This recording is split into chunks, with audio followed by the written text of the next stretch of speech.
성령의 바람 불게 하소서 이번 40일의 주제입니다. 이 주제를 정하게 된 말씀은 요한복음 3장 8절에서 예수님께서 성령의 역사하심으로 따라가는 사람의 삶을 바람으로 비유하셨기 때문입니다.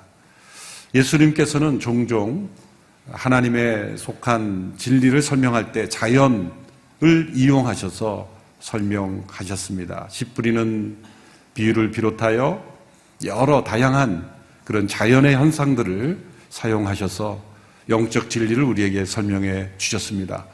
성령님의 역사하심, 또 성령으로 거듭나 성령에 속한 삶을 사는 인생이 무엇인지를 설명할 때 바람으로 설명하셨습니다. 요한복음 3장 8절의 말씀을 우리 자막을 통해서 우리 같이 한 목소리로 읽어보도록 하겠습니다. 시작.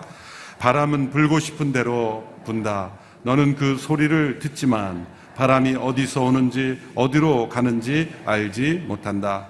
성령으로 태어난 사람도 모두 이와 같다. 바람은 불고 싶은 대로 분다. 바람은 우리가 예측할 수 없는 곳에서 와서 우리가 예측할 수 없는 곳으로 갑니다.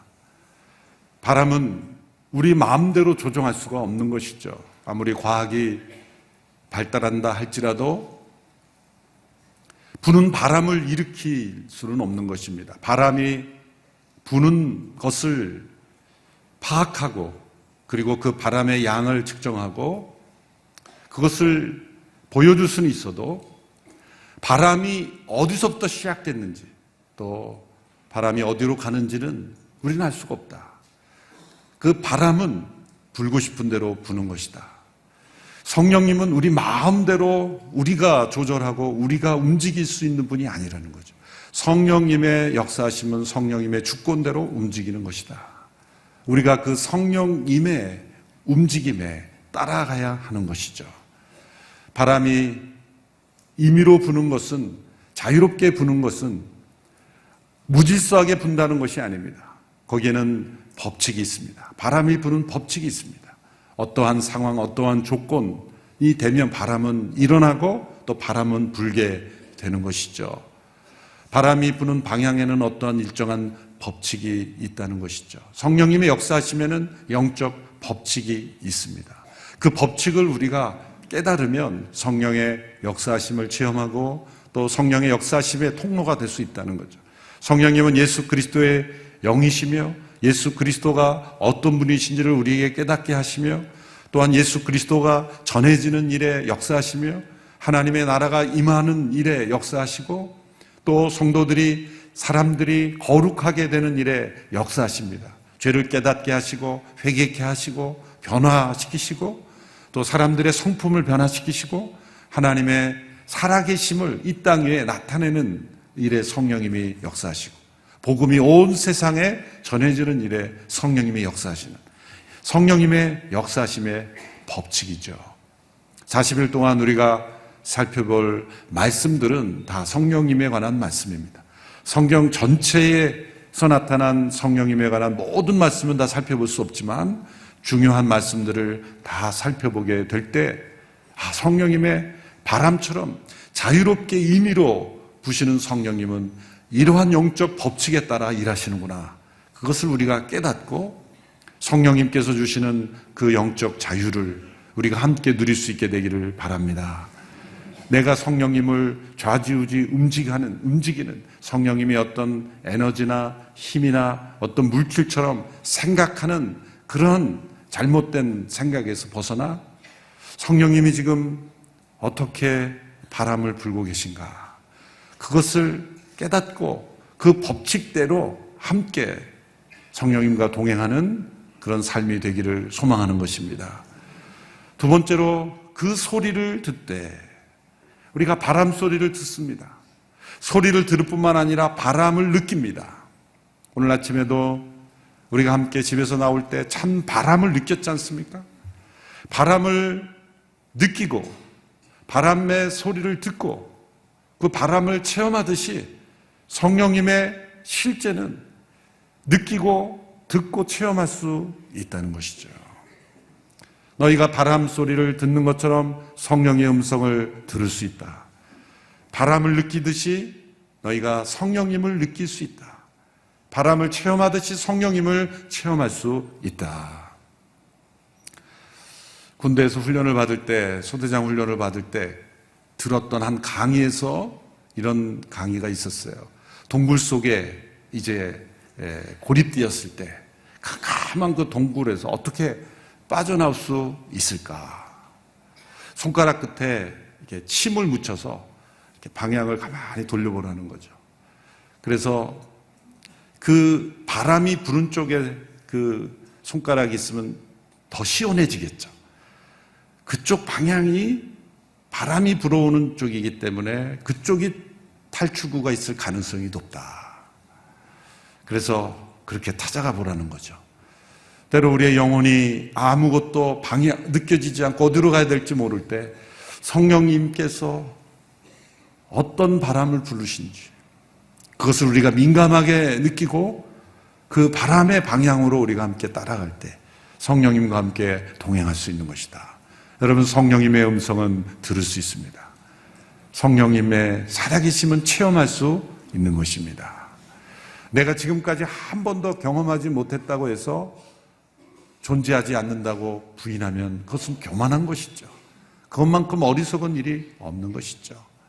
성령의 음성을 듣고 성령님과 동행하는 많은 믿음의 성도들이 있는데 내가 부족하다고 인정을 해야지, 내가 경험하지 못한 것은 존재하지 않는다라고 말하는 사람처럼 교만하고 자만한 사람은 없는 것이죠. 또한 세 번째로, 성령은 어디로 가는지 알지 못한다. 그 바람의 마지막 목적지는 우리가 알 수 없어요. 바람이 어느 세기로 좀 불고 있다 말하지만 때로 태풍이 다가올 때 예상 진로를 기상청을 통해서 보지만 때로는 예상하지 못한 방향으로 흐르죠. 시시각각 그 바람의 각도는 알지 못하고 또 어디로 지나간다고 했는데 어느 앞바다에서 소멸될 수도 있고 바람의 궁극적인 목적지는 우리가 알지 못하는 것처럼 성령님께서 부는 바람으로 그 목적지는 우리가 알지 못한다. 그 말씀 무엇입니까? 성령님과 동행하는 사람은 자신의 앞날이 어떻게 성령님에 의해서 쓰임받을지 알지 못해요. 하나님께서 나를 부르셔서 성령님과 동행하는 사람들은 현재의 나의 모습이 아니라 성령님께서 원하시는 크고 놀라운 일들에 자신을 사용하신다는 거죠. 내가 어떤 모습으로 변화될지, 얼마나 하나님께서 쓰시는 귀한 동로로 쓰실지 그 미래를 알지 못하는 거죠. 성령의 바람과 함께 동행하는 사람들은 시간이 갈수록 더 귀하게 하나님께 쓰임받게 될 줄로 믿습니다. 그래서 성령의 바람과 함께 움직여야 돼요. 바람과 함께 사라지면 안 되고 바람과 함께 움직여야 돼요.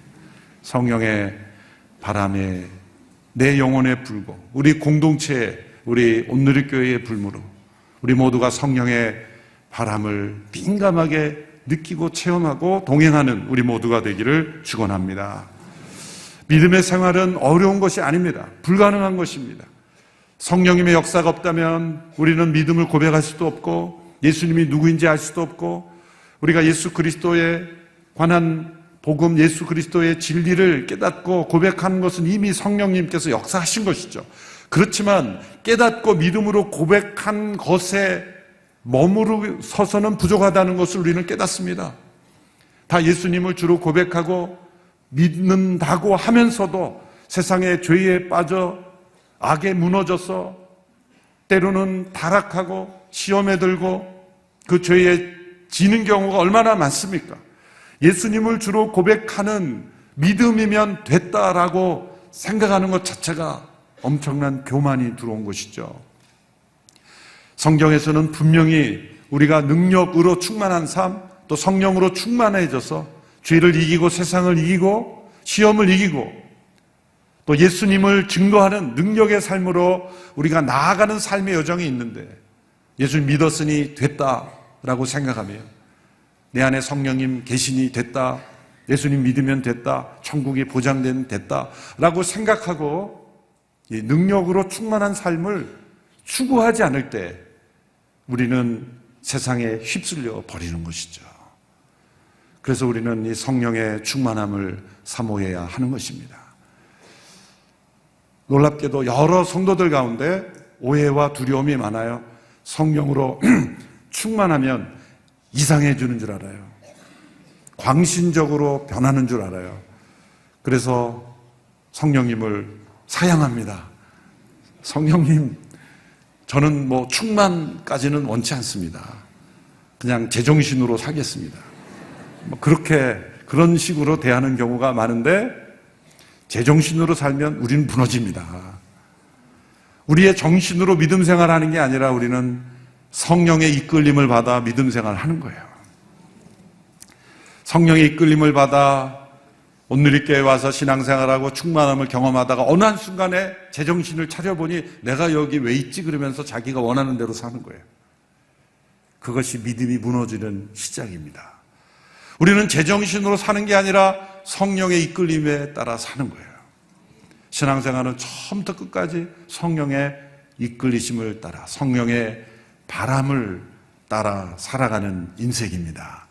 성령님이 임하시면 우리가 광신도가 되는 게 아니라 성령님이 임하시는 거 오히려 우리가 광신자가 되는 걸 막으시는 거예요. 성령의 충만함이 임하면 우리는 예수님처럼 지혜로워지고 예수님처럼 거룩해지고 예수님처럼 능력을 체험하고 예수님처럼 사랑할 수 있게 되고 예수님처럼 성령의 9가지 열매를 맺게 되는 거예요. 성령의 9가지 열매 중에 마지막은 절제. 절제는 셀프 컨트롤이에요. 우리의 인생의 대부분의 문제는 자기 통제가 안 된다는 거예요. 내 마음대로 되지 않는다는 거예요. 자기 마음대로 사는 사람의 특징은 자기 마음대로 안 된다는 거예요. 마음대로 다 살아보셨잖아요. 마음대로 됩니까? 나는 내 뜻대로 살 거야. 그러고 마음대로 산 사람의 특징은 셀프 컨트롤이 안 된다는 거예요. 그런데 성령의 충만함을 받은 사람들은 셀프 컨트롤이 되는 거예요. 우리는 성령의 충만하심을 사모해야 합니다. 우리 사도신경에서 고백하지 않습니까? 성령을 믿사오며. 사도신경은 삼위일체 하나님에 대한 고백으로 비롯되어 있어요. 천지를 창조하신 전지전능하신 하나님을 믿습니다. 그의 유일하신 아들 우리 주 예수 그리스도를 믿습니다. 동정녀 마리아에게 나시고 본디올레에게 빌라도에게 고난을 받으시고 십자가에 못 박혀 죽으시고 부활하신 그리고 다시 오실 예수님을 믿고 그 다음에 성령을 믿사오며. 아쉬운 것은 사도신경의 성령님에 대한 고백이 너무 짧다는 거예요. 바로 거룩한 공예와 성도의 교제와 몸의 부활과 영생을 믿습니다 이렇게 나가는데 사실 그 뒤에 모든 역사들이 다 성령님이 행하시는 일이에요. 성령을 믿습니까? 하나님 천지의 창조주를 믿는 것처럼 독생자 예수 그리스도를 믿는 것처럼 살아계신 성령님을 동일한 하나님으로 믿고 고백해야 되는 거예요. 우리의 믿음 생활에 가장 중요한 열쇠, 그것은 성령 하나님의 역사심을 믿고 체험하고 고백하고 따라야 하는 거예요. 저희에게도 여러 번 오신 이 프란시스 첸 목사님이 성령님에 관한 책을 쓸 때 잊혀진 하나님, The Forgotten God 이런 책으로 썼어요. 잊혀진 하나님처럼 사도신경에서 고백하지만 삶 속에서 체험에서는 잊혀진 없는 분처럼 여겨지는 것은 사단의 전략이에요. 사단의 전략이에요. 성령님께 민감한 우리 모두가 되어야 될 줄로 믿습니다. 요한복음 14장부터 16장까지가 성령님에 대한 예수님께서 직접 주신 교훈이에요. 그래서 언제나 성령님에 관하여 생각할 때는 예수님이 성령님을 소개하시고 성령님의 오심에 관하여 예수님께서 가장 많은 말씀을 주셨다는 것을 우리는 염두에 둬야 됩니다. 그래서 성령님의 역사에 대해서 잘못 어긋나는 사람들은 요한복음 14장에서 16장에 나타난 예수님의 교훈으로부터 시작하지 않고 다른 어떤 가르침으로 시작하면 오류가 될 가능성이 높습니다. 예수님이 소개하신 성령님으로부터 시작하면 올바른 성령의 역사하심을 따른다고 믿습니다. 예수님께서 성령님을 소개하실 때 내가 가면 또 다른 보혜사가 너희에게 오실 것이다 말씀하셨죠? 오늘 말씀에 보면 내가 아버지께 구할 것이니 아버지께서 너희에게 다른 보혜사를 보내셔서 너희와 영원히 함께 있도록 하실 것이다. 보혜사라는 단어, 헬라어로 파라클레토스, 그것은 늘 곁에 있도록 부르심을 받은 분이다, 그런 뜻입니다. 영어 번역으로는 위로자, 상담자, 카운셀러, 컴포터 이런 번역을 쓰지만 사실 영어권에 있는 분들도 부족하다, 빈약하다. 한 단어 한 단어를 다 합쳐야 이 파라클레토스라는 단어의 의미를 설명할 것이다. 오히려 이 보혜사라는 단어, 한자로 된 이 단어가 훨씬 더 정확한 번역입니다. 늘 곁에 있어서 보호해주고 은혜를 베풀도록 부르심을 받은 분이라는 뜻이죠. 보혜사. 이 보혜사의 의미를 가장 잘 설명해주는 우리의 삶의 역할이 있다면 그 베이비시터, 보모 역할. 그 아기 옆에 늘 붙어 있어서 아기의 일거수일투족을, 표정을, 소리를 다 듣고 반응할 수 있는, 늘 곁에 있는, 아기 곁에 늘 붙어 있는 베이비시터의 역할을 생각해 보면 성령님이 우리에게 얼마나 중요한 분인가를 깨닫게 해 주시는 것입니다. 그런데 예수님께서 요한복음 14장 18절에 보면 이런 말씀을 하셨습니다. 18절에 보십시오. 우리 같이 읽어볼까요? 시작. 나는 너희를 고아처럼 내버려 두지 않고 너희에게 다시 오겠다. 이 다시 오겠다라는 말씀이 어떤 의미인가? 많은 사람들이 해석을 했죠. 부활을 의미하는 것인가? 재림을 의미하는 것인가? 아니다. 이 말씀에서 너희를 고아처럼 내버려 두지 않고 다시 오시겠다는 말씀은 보혜사 성령님으로 예수님께서 다시 오신다는 거예요. 그러니까 성령님의 오심은 예수님이 다시 오신 것 같이 동일한 효과, 동일한 능력이 나타난다는 거예요. 다시 오시는 목적은 너희를 고아처럼 버려두지 않기 위해서이다. 이 말씀을 뒤집어 해석하면 성령님의 임재를 체험하지 못한 사람은 고아와 같이 살아간다는 거예요.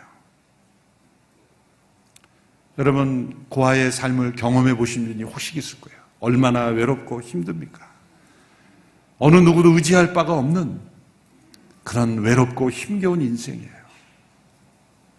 그런데 우리의 믿음 생활이 고아와 같이 외로운 인생이 될 수 있다는 거예요. 좋은 가족도 있고 훌륭한 직업도 있고 경제생활도 넉넉하고 모든 것이 다 갖춰진 것 같은데 그 영혼은 쓸쓸하고 그 영혼은 너무너무 외롭고 힘들고 아무도 내 곁에는 없는 것 같은 고아 같은 영혼들이 있다는 거예요. 그것은 바로 성령님의 임재가 없기 때문이에요. 정반대로 물리적으로 육체적으로는 진짜 고아예요. 아무도 없어요. 친척도 없고 가족도 없고 혈혈 단신, 혼자만의 인생을 살지만 너무나 외롭지만 성령님이 함께 하시는 인생은 아무도 외롭지 않아요. 세상도 두렵지 않고. 왜? 성령님이 함께 하심으로 성령 안에 있는 사람들을 만나게 해주시고 성령의 인도하심을 따라 살기에 하나님의 함께 하심이 그의 삶을 통해 나타나기 때문에 고아이지만 전혀 외롭지 않은 하나님의 가족 속에 살아가는 거예요. 그런데 모든 것이 풍족해도 고아같이 버려진 인생이 있다는 거예요. 그의 마음은 우울하고 답답하고 인생의 목적을 모르고 방황하는 인생, 고아처럼 그렇게 외로운 인생. 너희를 고아처럼 버려두지 아니하고 다시 오겠다 하셨습니다. 다른 보혜사라 그러는 것은 본질이 다른 분이 아니라 동일한, 예수님과 동일한 본질이신 하나님이신데 이제 예수 그리스도와 같은 지혜와 능력으로 임하셔서 마치 예수님께서 그들 안에 계신 것 같은 역사를 이뤄내신다는 거예요. 이제 요한복음 16장으로 넘어가면 7절에서 예수님께서 아주 특이한 말씀을 하십니다. 16장 7절의 말씀을 보십시오. 16장 7절 말씀. 우리 같이 읽어보겠습니다. 시작. 그러나 내가 진실로 진실로 너희에게 말한다. 내가 떠나가는 것이 너희에게 유익하다. 내가 떠나가지 않으면 보혜사가 너희에게 오시지 않을 것이다. 그러나 내가 가면 너희에게 보혜사를 보내주겠다. 아주 중요한 말씀입니다. 내가 떠나가는 것이 너에게 유익하다. 이 말씀에 집중해 봐야 돼요. 예수님이 떠나가는 것이 유익하다. 그러니까 성령님, 보혜사 성령님이 오시는 것은 예수님이 떠나가셔야 할 만큼 유익한 분이에요. 아니, 예수님이 떠나가는 것이 유익합니까? 제자들의 입장에서 생각해 보십시오. 3년 동안 그들과 함께 생활하시고 놀라운 기적과 교훈을 보여주시고 예수님이 임재하시면 완전히 세상이 바뀌는 거죠. 그런 예수님이 제자들과 함께 오래오래 계속 계시는 것이 더 유익하지 않을까요? 자녀의 입장에서는 부모님이 오래오래 사시는 것이 더 유익하지 않을까요? 그것과 비교할 수 없을 만큼 예수님의 임재는 제자들에게 절대적이었죠. 오늘 이 시대까지 예수님이 살아계셨으면 더 유익하지 않을까요? 예수님이 1세기에 팔레스타인, 갈릴리 바닷가 주변 예루살렘만 계실 것이 아니라 좀 오래오래 지금까지 2000년 이상 사셨으면 긴 수염 휘날리며 전세생활을 다니면서 오늘 이 시대까지 살아계셨으면 더 유익하지 않을까? 왜요? CGN TV가 있잖아요. CGN TV로 전 세계 위성방송으로 예수님의 산상수훈 직강, 예수님의 직강으로 산상수훈을 전 세계에 들려줄 수 있고 또 작은 예수 40일 새벽기도에 오셔서 죽은 자를 살리시고 병든 자 고치시고 그러면 모든 사람들이 예수님을 쉽게 믿지 않을까요? 인간적으로 생각해서 예수님이 오래오래 계시면서 많은 기적을 전 세계가 일일 생활권이 됐는데 전 세계 타고 전 세계를 다니시면서 나라마다 다니면서 집회하시고 그러면 우리가 수많은 선교사를 보내는 것보다 더 많은 사람들이 예수님 믿고 굳이 우리가 선교 열심히 안 해도 많은 사람들이 예수님 믿게 되지 않을까요? 그런데 분명히 예수님은 내가 떠나가는 것이 너에게 유익하다 그러셨다는 거죠. 왜 그럴까요? 보혜사 성령님이 오시기 때문에. 여러분, 예수님이 성육신하신 몸으로 살아계셨을 때 죽은 자를 일으키시고 병든 자를 고치시고 놀라운 교훈을 주셨을 때 모든 사람들이 예수님을 주로 고백하고 다 무릎 꿇었습니까? 나사로가 살아나서 흥분한 사람들이 있었지만 동시에 잘못된 감정으로 흥분해서 예수님을 죽이려고 했던 사람들도 있었어요. 놀랍지 않습니까? 병든 자가 나음을 입었는데 38년 된 병자가 베데스다 그 연못가에 있던 그 병자가 나음을 입고 고침을 받았는데 그래서 그 누워있던 자리를 들고 걸어갔는데 누구든지 알던 그 사람이 고침받았으면 놀라야 되는데 당신을 고친 이가 누구이냐 그랬는데 그렇게 생각을 해야 되는데 바리새인들은 내가 안식일인데 자리 들고 걸어가니 마땅하냐? 사람들의 악함은 죽은 자가 살아나는 기적을 보고도 믿지 않을 뿐만 아니라 오히려 부정하고 예수님을 대항하고 예수님을 십자가에 못 박았다는 거예요. 사람의 안에 있는 이 죄성은 성육신하신 예수님이 직접 나타나셔서 말씀하셔도 트집을 잡고 대항하고 예수님을 십자가에 못 박은, 오히려 예수님을 통해 그들의 죄악이 나타나고 그들의 악이 드러나니 오히려 예수님을 십자가에 내몰았다는 거죠. 예수님이 떠나가는 것이 유익한 것은 예수님이 능력이 부족해서가 아니라 인간의 악함은 예수님이 육신을 입고 함께 계시는 것만으로는 그들의 삶이 근본적으로 변화되지 않는다는 거죠. 예수님과 함께 3년 동안 동고동락했던 그 제자들도 십자가 앞에서 다 도망했잖아요. 놀라운 기적과 표적을 예수님이 일으키시는 것을 보고 심지어 예수님의 이름으로 귀신까지 내쫓는 능력을 체험했던 제자들도 예수님의 십자가 앞에서 도망했지 않습니까?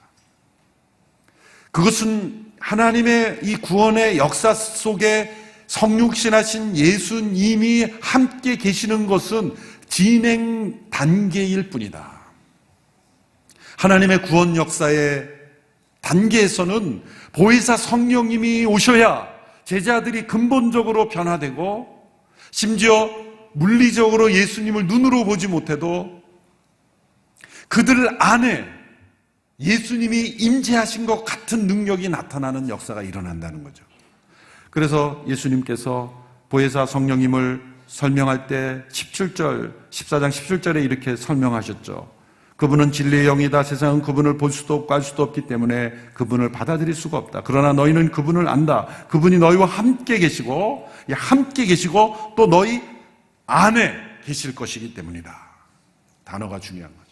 함께 계실 뿐만 아니라 너희 안에 계시고, 그리고 세상은 나를 보지 못하지만 너희는 나를 볼 것이다. 부활하신 예수님을 보게 되고, 그리고 20절에 내가 아버지 안에 있고 너희가 내 안에 있으며 내가 너희 안에 있음을 알게 되는 것이다. 예수님이 우리 안에 있음을 우리는 알아요. 성령님이 계시기 때문에 부활하신 주님을 믿음의 눈으로 볼 수 있습니다. 우리는 실제로 성육신하신 예수님을, 그 육체를 본 적이 없어요. 이곳에 실제로 부활하신 예수님을 환상 가운데, 체험 가운데 본 분도 있을 수 있어요. 그러나 보지 못한 분도 있어요. 그렇지만 물리적으로 예수님을 육신의 눈으로는 보지 못했지만 육신의 눈으로 본 제자들보다 더 예수님을 사랑하고 더 예수님을 기뻐하고 능력 있게 살아가는 성도들이 있다는 거죠. 베드로가 1장에서 이런 고백을 했죠. 베드로전 1장 7절인가요? 너희가 예수를 보지 못하였으나 사랑하는도다. 놀란 거예요. 나는 예수님을 육신의 눈으로 봤는데도 실패를 경험했는데 너희들은 예수님을 눈으로 본 일이 없는데 어떻게 예수님을 그렇게 사랑하고 예수님 위해서 목숨을 바칠 수 있니? 어떤 일이 일어났을까요? 성령님이 그 사이에 오시죠. 성령님이 그들 안에 계셔서 예수님이 그들 안에 계시기 때문에 그들은 죽음을 두려워하지 않고 예수님을 사랑하고 고백할 수 있었던 거예요. 예수님이 육신으로 오셨을 때는 팔레스타인 그 지역에만 거닐 수 있었지만 성령님이 오신 이유는 지금 이곳에서 예수님을 믿는 역사가 일어남과 동시에 지구 반대편에 있는 또 다른 영혼도 동시에 예수님 믿는 역사가 일어나는 거예요. 그것이 성령님의 오심으로 유익한 일이에요. 예수님께 제자들이 이런 말씀하셨죠. 너희가 나보다 더 큰 일을 하리라. 그것은 예수님이 죽은 자를 일으킨 것보다 더 놀라운 기적을 우리가 일으킨다는 뜻이 아니라 더 많은 영혼들에게 복음이 증거되는 일에 너희가 쓰임을 받게 될 것이다. 예수님은 육신을 입으셨기에 제한을 받을 수밖에 없었지만 성령님은 전 세계 동시다발적으로 어느 곳에든지 영이신 하나님이시기에 성령님은 역사하셔서 모든 이가 예수 그리스도를 믿게 하시고 예수 그리스도 안에 거하게 하신다는 거예요. 그러므로 예수님의 이 말씀, 내가 떠나가는 것이 너희에게 유익하고 보혜사 성령님이 오시는 것이 유익하다. 이 말은 예수님 필요 없다는 말이 아니라 예수님이 이 땅에 이루고자 하시고 이 땅에 오신 목적을 성령님을 통해 온전히 이루신다는 거예요. 그러므로 이 성령님에 대해서 무지하면 되겠습니까? 이 성령님을 믿고 체험하고 깨닫고 동행하는 것은 우리에게 너무나 중요한 일이죠. 어떤 분들은 오순절 성령님이 이미 오셨는데 성령님 오시기를 간구하는 것은 불필요하다라고 말하는 분들이 있어요. 신학자들 가운데도 있고 그렇게 믿는 분들도 있어요. 여러분 그렇게 믿고 한번 살아보세요. 삶이 어떤가? 능력이 없어요.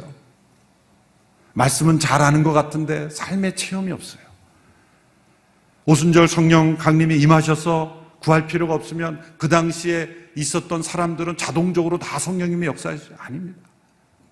말씀 성령님에 대하여 증거하고 받기를 기도하고 그럴 때 성령님이 계속해서 먼저 성령 받은 사람들이 또 다른 사람들이 성령 받도록 기도하고 그렇게 성령님의 역사하심으로 세상은 변화되어 왔던 것입니다. 말세에 성령을 부어주신다 그랬어요. 말세는 어디서부터 어디까지, 오순절 성령 강림부터 예수님의 재림 때까지, 오늘은 우리는 바로 그 기간 동안에 있죠. 그렇기 때문에 우리는 성령의 부어주심을 간구해야 하는 것입니다. 사도들이 함께 모일 때 놀라운 일들이 일어났던 것처럼 우리가 이 40일 기간 동안 함께 기도할 때 성령의 역사가 나타날 줄로 믿습니다. 바람처럼 부는 성령의 임재하심을 체험하고 그 바람처럼 역사하시는 성령님과 동행하는 우리 모두가 될 줄로 믿습니다. 우리 함께 기도하겠습니다. 이 시간 합심하여 함께 기도할 때 성령님 우리 가운데 충만하게 임재하여 주옵소서. 보혜사 성령님 우리 가운데 임하셔서 살아계신 예수 그리스도 그분 안에 우리가 거함을 체험하게 하여 주옵소서. 예수 그리스도께서 내 안에, 내가 그리스도 안에 거함을 알게 하여 주옵소서. 부활하신 예수님을 영적인 믿음의 눈으로 보게 하여 주시옵소서. 살아계신 하나님의 놀라우신 역사를 체험하게 하여 주시옵소서. 합심하여 함께 기도하며 나아가겠습니다.